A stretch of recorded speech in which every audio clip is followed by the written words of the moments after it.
You know what's crazy? I was not going to make a recap today, but then out of nowhere, the baseball gods decided to make things interesting. We have an update on Clayton Kershaw. We have big updates on Joey Votto and Tim Anderson, faces of their franchise for as long as I can remember. They just got dropped by their teams. Mark Canha, he's on the move. The Brewers have traded him to another team. We'll talk about that later on. And also a massive update on Yoshinobu Yamamoto, one of the top free agents heading into 2024. He made some history yesterday. We got to talk about it. Now, the first thing we have to break down is the fact that free agent Clayton Kershaw, he just took a massive hit, so he is going to be undergoing a procedure on his shoulder. Now, I do want to mention that this is the same surgeon that operated on Aaron Rodgers, and Aaron Rodgers, even though he tore his Achilles, it looks like he's going to be back in the next few months, even though that's generally a year to maybe year and a half process. So Clayton Kershaw, he's in very good hands. But the thing is, 2023 was a strange season. He was amazing during the regular season with a near 4 WAR on Baseball Reference. He had a 2.46 ERA. He was really, really good. And he has 2,944 strikeouts. So he is so close to that elusive 3,000 strikeout club. But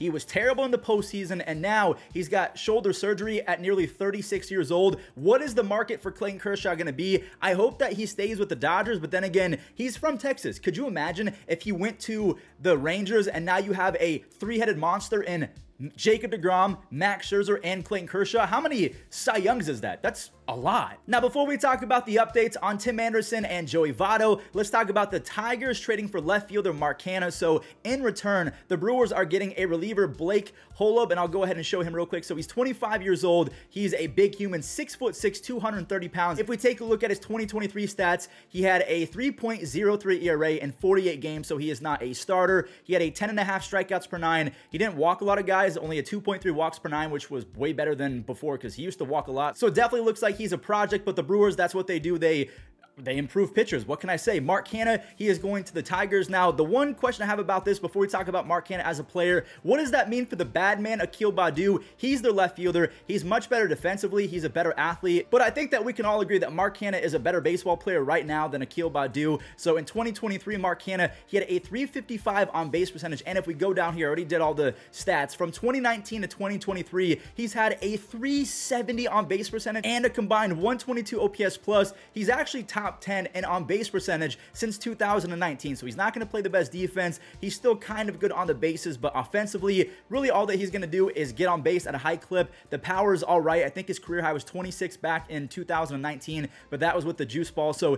he's hovering around 15 to 20 home runs. He has a 370 to 390 on base percentage. He's pretty good offensively, but that's about it. And a lot of the reason why he gets on base is because he gets hit with the best of them. 27 hits by pitches in 2021, 28 in 2022, only 17 in 2023. But yeah, the dude gets on base. What can I say? He is quite literally a perfect player for the Moneyball team back in the day. It makes me so sad that Joey Votto, his career in Cincinnati is most likely over. But before we talk about him, because I want to talk about his future and also potentially if he's going to make the Hall of Fame or not, which he is. But Tim Anderson, he got dropped for the second time this year. If you know, you know. He was one of the worst players in baseball last year. I thought that he was going to keep breaking out after the second half started off with a bang. He was really good in July. I think he almost hit 300, but then he fell off again. He had a -2 WAR according to Baseball Reference. He only had 1 home run and 493 at-bats. I mean, those are Miles Straw numbers. That's how terrible he was. A 60 OPS plus, horrific defense. Tim Anderson was absolutely terrible, but we're talking about a guy who just turned 30 years old, and if we take a look at his stats from back in the day, I mean, from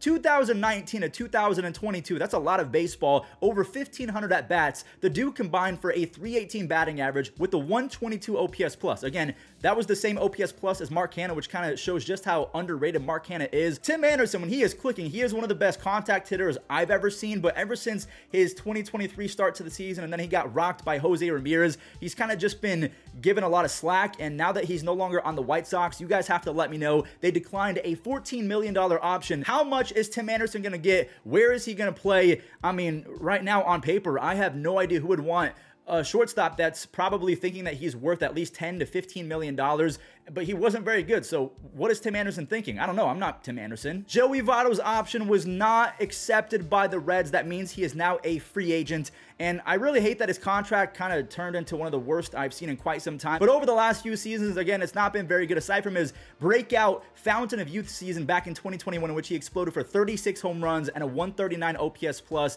But over the last 2 seasons, from 2022 to 2024, 2023, he's combined for 25 home runs. I'm doing the math right now because it just doesn't want to load. But over his last 156 games, he's got 24 doubles, 25 home runs, a 317 on base percentage, which is not very good for Joey Votto standards, and that has resulted into a 93 OPS plus. So over the last 2 years, he's been a subpar baseball player, but he got paid like one of the best players in baseball, $25 million a season. That definitely is not going to cut it. Again, he just turned 40 years old back in September. I really hope that he gets one more season so we can celebrate him like we did with Albert Pujols, like we did with Miguel Cabrera. Joey Votto, in my opinion, is a future first ballot, not second, third, a first ballot Hall of Famer. I mean, if we take a look, he's got over 2,000 base hits. He's got 350 plus home runs, a bunch of doubles. He's hitting 294. He has a career 409 on base percentage with a career 920 OPS, a 144 OPS plus. So according to the fancy stats and the sabermetrics, he's been 44% better than the average hitter over the course of his career. He's got 65-ish career WAR on Baseball Reference. For me, Joey Votto, he's going to cartwheel into the Hall of Fame, and if he doesn't make it, we got to redo the voting system because he's one of the best first basemen ever. And then last but certainly not least, Yoshinobu Yamamoto. He pitched his final game in Japan yesterday. Look at this stat line. He threw 138 pitches. He struck out 14 hitters. That is a record for the Japanese series. He went the full 9 innings, allowed 9 base hits. He didn't walk anyone. And between innings, this guy was staying loose, not by sitting in the dugout and having a little wrap around his arm like most American or MLB pitchers do. The dude was on the side of the field tossing pitches. So even though he threw 138 pitches, he probably threw 200 to 250 on the day. His arm is made of iron. I'm going to go ahead and knock on wood so I do not jinx that. But Yoshinobu Yamamoto, he's probably going to get anywhere from $25 to $30 million. And with the success of Yu Darvish, Shohei Ohtani, Kodai Senga, I really believe that this guy is going to be a stud. And I'm excited to see him. I'm really curious who's going to grab him, whether it's going to be the Mets or the Dodgers or the Mariners. I really feel like those 3 teams are going to be in on either Yamamoto or Ohtani because they're trying to, not only make the playoffs, but they're trying to make sure that they get as many fans in the seats as well. The Mariners, they have a great fan base. Same with the Mets, same with the Yankees. Say what you want about their delusional takes sometimes, but I really like seeing what Yankees fans and Mets fans do at the field. It's a lot more fun. We saw what the Phillies fan base did. I don't know. Fan bases like that, they're exciting to watch in the playoffs. And seeing a guy like Yamamoto being cheered on by 45 to 50,000 people, that would be fun. But then again, in the playoffs, everyone's got 50,000 people watching. Yo, I saw this on the side of the Yamamoto story. Marcus Stroman declined his 2024 option.